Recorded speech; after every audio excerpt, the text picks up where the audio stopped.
Malaki na po yung punong langka namin, no? Ito, punong langka namin.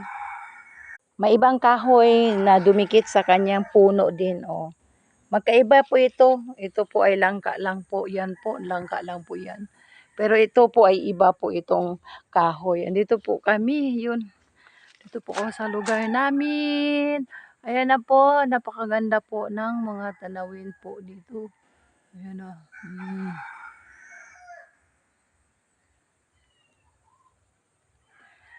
Ito po yung ilog. Pupunta tayo dito sa ilog. Mayroon din dito ilog. Dito banda doon.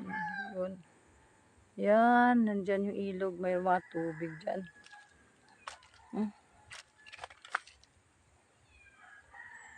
Pupunta natin dyan. Maglilinis ako dyan sa may ilog. Ilog, ilog.